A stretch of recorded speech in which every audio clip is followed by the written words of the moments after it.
இந்த கோவிலில் இன்னொரு விசேஷம் என்ன அப்படின்னாக்கா, சில பேர் வந்து இப்போ நீங்கள் நினச்சிக்கலாம் சத்யநாராயண பூஜை பண்ணால் கதை வந்து டைரெக்டாக நம்ம வந்து பிடிக்கணும், பூஜை வந்து பார்க்க வேண்டிய அப்படின்னு.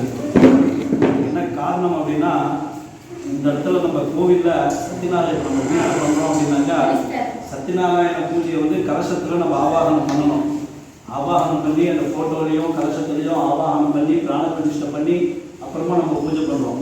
ஆனால் நம்ம க்ஷேத்திரத்தில் இந்த கோவிலில் விசேஷம் என்னன்னா, சத்யநாராயணன் கும்பாபிஷேகம் இங்கேயே இருக்கார் அவருக்கு.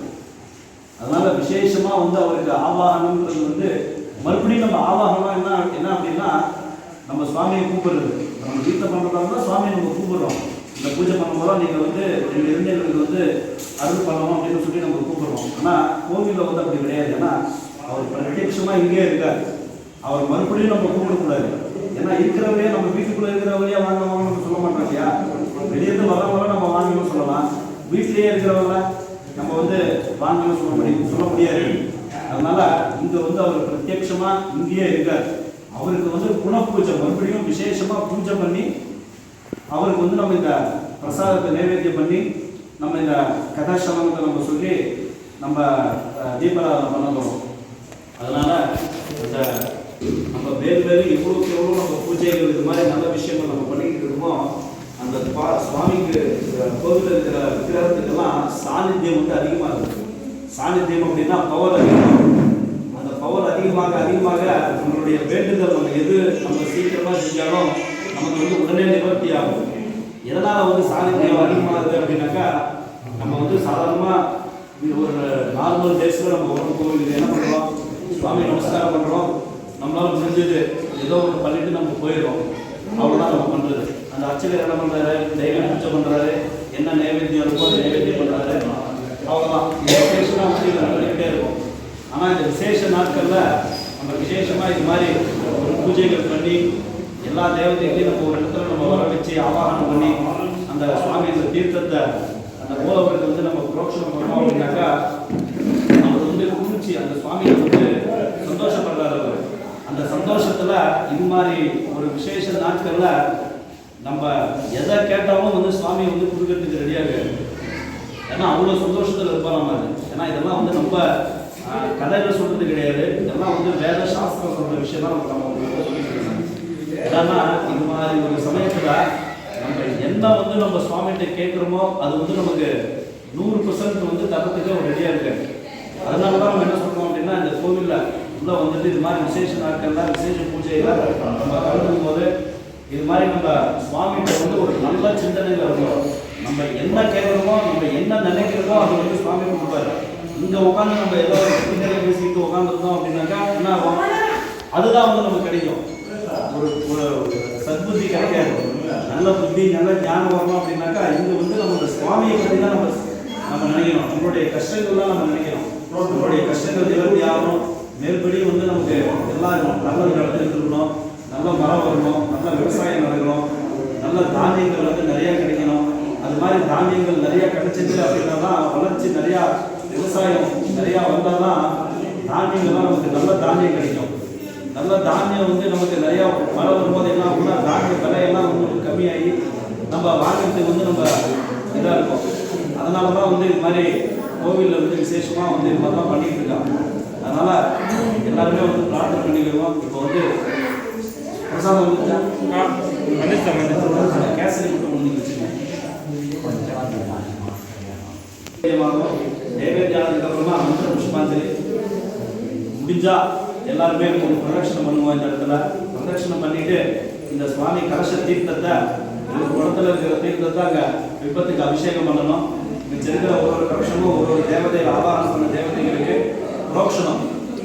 ஏன் வந்து புரோக்ஷணம் அபிஷேகம் கிடையாது அப்படின்னா, பெருமாள் வந்து அலங்கார பெயர், சிவன் வந்து அபிஷேக பெயர். அதனால சிவன் இருந்தா அப்படின்னா இந்த கலசத்தை எல்லாமே நம்ம வந்து அபிஷேகம் பண்ணணும். பெருமாள் இருக்கிற இடத்துல புரோக்ஷணம் தான். இப்போ நம்ம வந்து பெருமாள் மட்டும் புரோக்ஷணம் பண்ணிட்டு விநாயகருக்கு ஆஞ்சநேயர்கள் அபிஷேகம் பண்ணலாமா அப்படின்னாக்கா அது மாதிரி பண்ணக்கூடாது. ஏன்னா பெருமாள் தான் வந்து பெரியவர். அவருக்கே வந்து நம்ம புரோக்ஷணம் பண்ணும்போது அதுக்கு கீழே இருக்கிறவங்களுக்கெல்லாம் வந்து நம்ம அபிஷேகமானது பண்ணக்கூடாது. அதனால தான் நீங்கள் அந்த கும்பாபிஷேகத்தெல்லாம் பார்த்தீங்கன்னாக்கா சம்பரோக்ஷணம் கும்பாபிஷேகம்னு போட்டிருப்பாங்க. கும்பாபிஷேகம் அப்படின்னா தண்ணியை ஊற்றணும், அபிஷேகம் பண்ணணும். சிவனுக்கு வந்து அந்த கும்பத்தில் இருக்கிற ஜலத்தை கொண்டு போய் நம்ம அபிஷேகம் பண்ணணும். இதே பெருமாள் கோயில் பத்திரிக்கை பார்த்தீங்கன்னா சம்பரோக்ஷண பெருவிழான்னு போட்டுருப்பாங்க. சம்பரோக்ஷணம் அப்படின்னா அந்த கும்பத்தில் இருக்கிற ஜலத்தை ரோக்ஷணம் பண்ணணும், அவ்வளோதான். அபிஷேகம் பண்ணக்கூடாது. வாரத்துக்கு ஒரு நாள் மட்டும்தான் பெருமாளுக்கு வந்து அபிஷேகம். சத்யநாராயணர் ஆகட்டும், லட்சுமி நாராயணர் ஆகட்டும், வெங்கடாச்சல பூஜை ஆகட்டும், நரசிம்மர் ஆகட்டும், யாராக இருந்தாலும் வாரத்துக்கு ஒரு நாள் வெள்ளிக்கிழமை மட்டும்தான் அவங்களுக்கு வந்து அபிஷேகம். அந்த வெள்ளிக்கிழமை இல்லாமல் அந்த சுவாமியுடைய நட்சத்திரம் என்னமோ, இப்போ இந்த சுவாமி வந்து எந்த நட்சத்திரத்தை நீங்கள் பிரதிஷ்டை பண்ணுவீங்க தெரியுமா? இது வந்து சுவாமியோட ஜென்ம நட்சத்திரம் பண்ணது. அதாவது அது உங்களுடைய ஹிஸ்ட்ரி பார்த்தா தெரிஞ்சிருக்கும். அது என்னன்னா அந்த டேபிள் இருந்தால் கூட சொல்லுவாங்க, அந்த சுவாமியுடைய நட்சத்திரம் நம்ம வந்து எப்பவுமே தெரிஞ்சு வச்சுக்கணும். இப்போ எப்படி நம்ம வீட்டில் நம்ம வந்து ஒரு குழந்தைக்கோ நமக்கோ ஒரு பிறந்த நாள் வருது அப்படின்னா நம்ம என்ன பண்ணுறோம், நம்மளால் முடிஞ்சது ஒரு புது துணி வாங்கி போட்டுக்கிட்டு ஏதோ ஒரு பண்ணுறோம் இல்லையா? அது மாதிரி சுவாமிக்கும் நம்ம பண்ணணும். ஏன்னா நம்ம இடத்துல வந்து அவர் வந்து நமக்கு இவ்வளோ நல்லது பண்ணி அவருக்கு விசேஷமாக நம்ம என்ன பண்ணுறோம், எதுவுமே கிடையாது. அதனால் சுவாமியுடைய நட்சத்திரம் என்னன்றது நம்ம தெரிஞ்சுக்கணும். இந்த சத்தியம் நான் எப்படி தெரிஞ்சுக்கிறது அப்படின்னா, இந்த கும்பாபிஷேகம் அந்த டேட் கூட நம்ம வச்சுக்கலாம். இப்போ கடைசியாக நீங்கள் என்னைக்கு கும்பாபிஷேகம் பண்ணீங்களோ அந்த மாதத்தில் அந்த எந்த நட்சத்திரத்தில் பண்ணீங்களோ அந்த நட்சத்திரத்தை கூட நம்ம வச்சுக்கலாம். தெரியலன்னா அது வந்து ஆரம்பத்தில் என்னைக்கு நம்ம முதல் தடவையாக நம்ம வந்து பண்ணமோ அந்த நட்சத்திரத்தை தான் நம்ம எடுத்துக்கணும். அது நமக்கு தெரியறதுக்கு வாய்ப்பு இல்லாத பட்சத்தில் கடைசியாக நீங்கள் என்னைக்கு கும்பாபிஷேகம் பண்ணீங்களோ அன்னைக்கு எந்த நட்சத்திரம் இருக்கோ அந்த நட்சத்திரம் எடுத்துக்கிட்டு வருஷம் அந்த ஒரு நாள். இப்போ உதாரணத்துக்கு நம்ம கார்த்திகை மாதம் எடுத்துக்கிட்டோம். இன்றைக்கி வந்து பரணி, இதுக்கு மேலே பரணி வருது, மத்தியானத்துக்கு மேலே பரணி நட்சத்திரம் வரும், அஸ்வினி நட்சத்திரம் நடந்துகிட்டு இருக்கும். இப்போ நம்ம உதாரணத்துக்கு கார்த்திகை மாதத்தில் ஒரு அஸ்வினி நட்சத்திரம்னா வருஷம் இந்த கார்த்திகை மாதத்தில் ஒரு அஸ்வினி நட்சத்திரத்தில் நம்மளால முடிஞ்ச ஒரு அபிஷேகம், பூஜை, ஹோமங்கள், சின்னதாக ஒரு ஹோமம் அது மாதிரி பண்ணோம் அப்படின்னாக்கா இன்னும் சுவாமி சந்தோஷம் பண்ணிடுவார். ஏன்னா அவருடைய பர்த்து ஸ்டார் பிறந்த நாள். அது மாதிரி நம்ம ஒரு நட்சத்திரம் வச்சுக்கிட்டு சுவாமிக்கு வருஷம் நம்ம சம்பத்சராபிஷேகம்ன்ற மாதிரி நம்ம அதை பண்ணோம் அப்படின்னாக்கா ரொம்ப விசேஷம். இந்த இப்போ வந்து சுவாமி நைவேத்தியம், தூப்ப தீப நைவேத்தியம் நடக்கிறது, மகாமங்களாத்தியாக பிறகு எல்லாம் பார்த்துருக்கீங்க. ఈరోజు విశేషం గీతా జయంతి. ஆமாம் అది சொன்னாங்க. ஆமாம், கீதா ஜெயந்தி.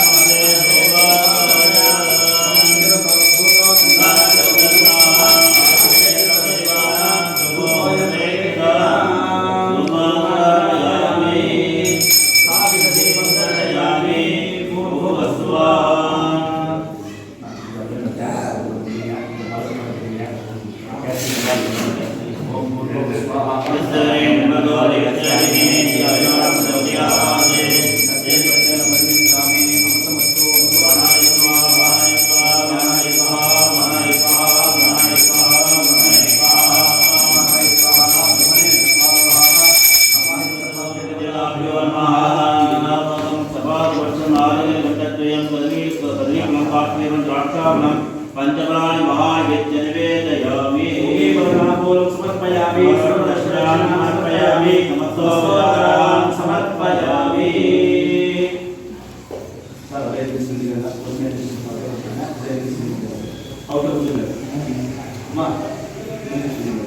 सर अपने घर में दीपा लगाते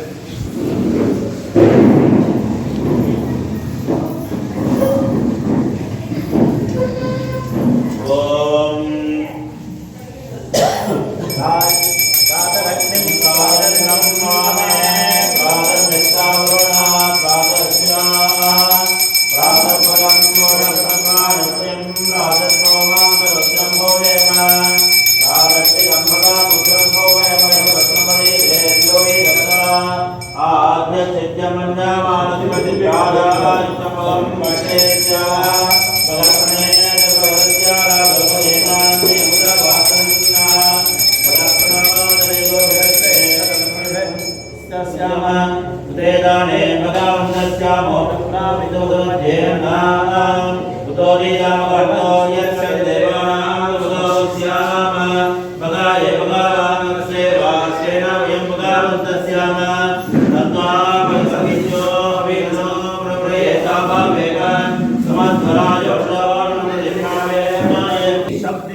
शक्तिता नमस्तस्यै नमस्तस्ते नमस्तस्यै नमस्तस्ते नमस्तस्यै नमस्तस्ते नमो नमः नमो नमः या देवी सर्वभूतेषु सर्वभूतेषु लक्ष्मीरूपेण संस्थिता नमस्तस्यै नमस्तस्यै नमस्तस्ते नमस्तस्यै नमस्तस्ते नमो नमः या देवी सर्वभूतेषु सर्वभूतेषु शान्तिरूपेण नमस्थिता नमस्तस्ते नमस्तस्ते नमस्तस्ते नमो नमः या देवी सर्वभूतेषु श्रद्धारूपेण संस्थिता नमस्तस्यै नमस्तस्यै नमस्तस्यै नमो नमः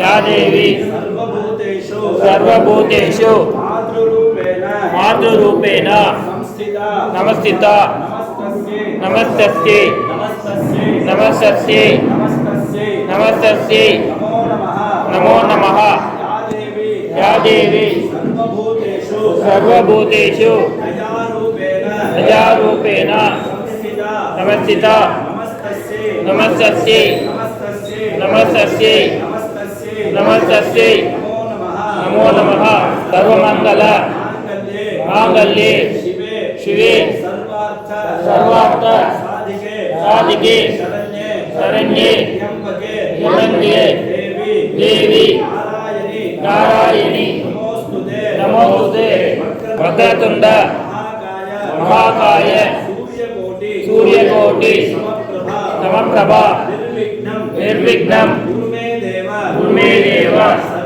सर्व காரியேஷு சர்வதா. அவங்க பிரார்த்தனை எல்லாம் பிரார்த்தனை பண்ணிக்கோங்க. உங்களுக்கு என்னென்ன வேண்டுதல் இருக்கோ எல்லாத்தையும் சுவாமியை பிரார்த்தனை பண்ணிக்கோங்க. எல்லாம் முன்னாடி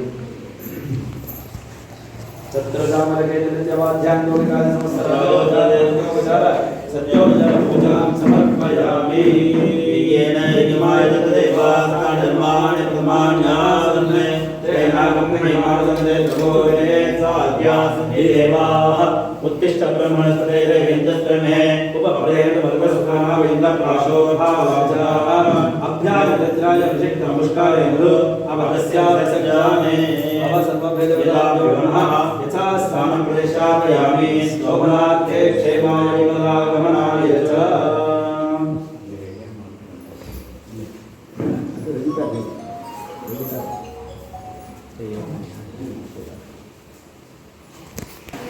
నిన్న గుడిలో ఓం సదప్రదేశం దేవం విశ్వం విశ్వం నారాయణం దేవనరం విశ్వపరమానిత్యం విశ్వం నారాయణం విశ్వమేవేదముదైకే హరే విశ్వస్యాస్మే సర్వశాస్త్రం వివచనం నారాయణం మహాదేవం విశ్వాత్మానం నారాయణం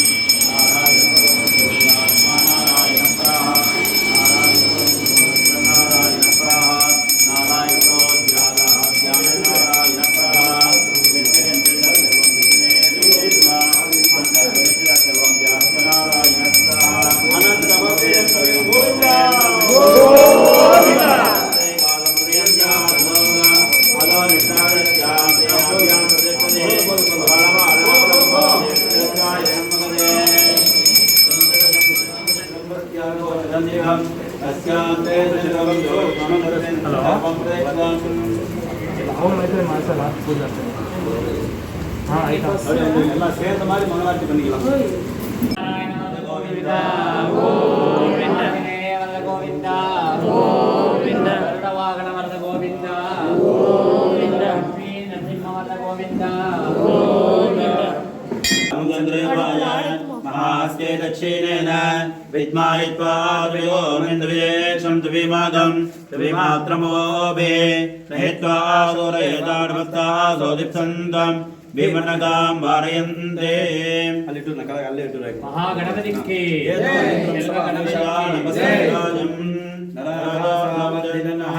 प्रस्थो शतपाकारिरत्रवत्सामा गेयमानम् अभिराधासादजुते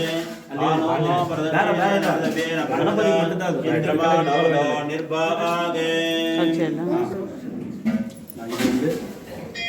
இது இல்லை ஆதின் மாத்ருராவே சத்யான் வாசுஜரஹிம் சமானபுர்வியாதே அனியத்வோர் வாரவத்னாதுபோனவ்யாதே சவாராசுதாவதே ஆஞ்சநேய வந்த கோவிந்தா கண்ணோ ஹனுமத் பிரச்சோதயாதே சீதாராம வந்த கோவிந்தா முலகலிதலே வஷ்ணவத்ராஜாட்சே गंभीरावर्तनाभिस्तनभर्तना शुभ्रवस्तोदरीया लक्ष्मी दिव्ये गजेन्द्रे मुनिविजये स्थाविदाये मुकुम्भे नित्यं सा मम वसतुले सर्वमाङ्गल्ये त्र्यम्बके गौरी नारायणि नमोस्तुते இன்னும் என்ன இருக்கு இன்னும் எவ்வளவு ரெண்டு கலெக்ஷன் இருக்கா ரெண்டு இருக்கணும் ஒன்னு வந்து பாருங்க ரெண்டு தான் இருக்கணும் ஒன்னு வந்து நான் அந்த பக்கம் வெளியே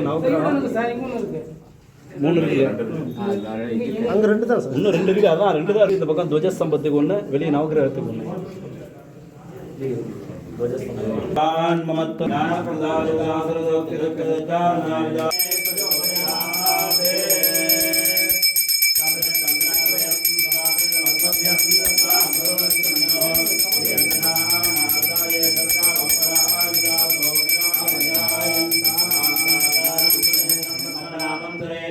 विश्वादानं विकर्षं मेघवनं दुबान्धं लक्ष्मीकान्तं कमलयनं योगिर्ज्ञानगम्यं वन्दे विष्णुं भवदहं सर्वलोकैकनाथं शरणं दस्यं ब्रह्मपुरुषं कृष्णविङ्गलं ऊर्ध्वरेतं विरूपाक्षं विश्वरूपाय नमः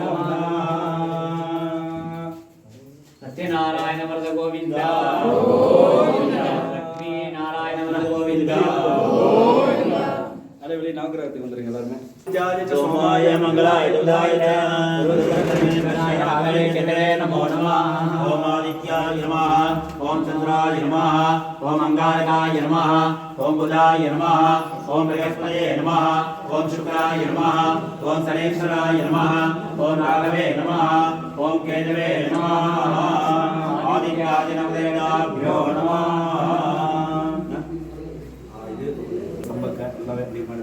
கொஞ்சம் ஒரு ரெண்டு சைடா இருந்துக்காங்க எல்லாரும் ज्ञानेवदे गौरप्रदं नमामिरादिधा क्रीडा कृष्णवेदवदे प्रदवतमेकामं देवदे पादमङ्गलं ॐ भूर्भुवस्सुवाः सत्याग्रे नम्रदो जगत्यादिमे ज्योयनं ज्योतियादे तत्राण्यदाप्यवन्महानारिकेलसत्तेपुत्रान्नं महान्वेदिर्वेदयामि मध्ये मह्यं द्वारिं समर्पयामि मत्तोपचारान् समर्पयामि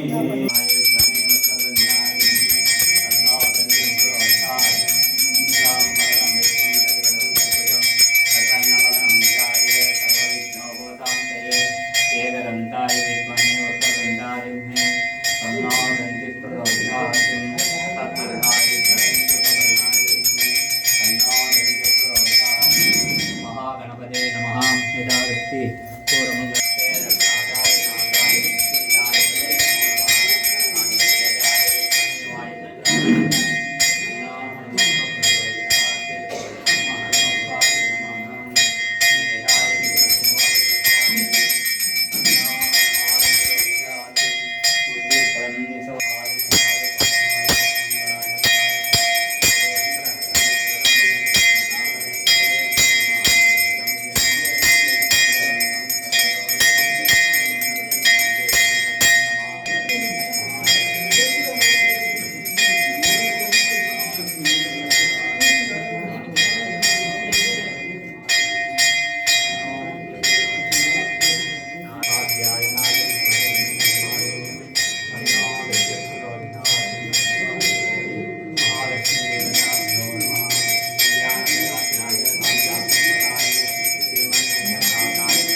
गोविंदा लक्ष्मी नारायण वरद गोविंदा அங்கே கருட கம்பத்துக்கு தீபாரணம் பண்ணணும். அங்கே வந்துருங்க.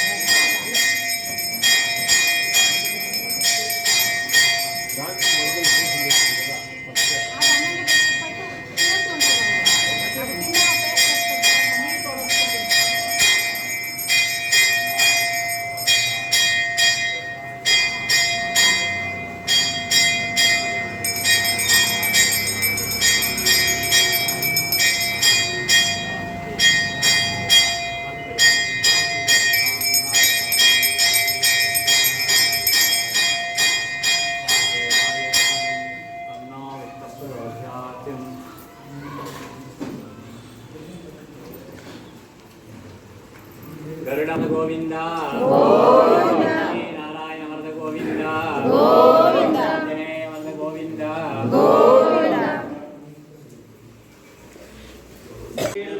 समाय समारो किमावि शोभामानं महीजे धान्यं धनं पशुं बहुभद्रलाभं तदन्नत्रां दीर्घमायुः आनन्दो ब्रह्मे दिव्यदानारे आनन्दाद्ये भगवद्भिमानि भूतानि जायन्ते आनन्देन जातानि जीवन्ते आनन्दं वयमभिषन्ते एषा महादेवाने विद्या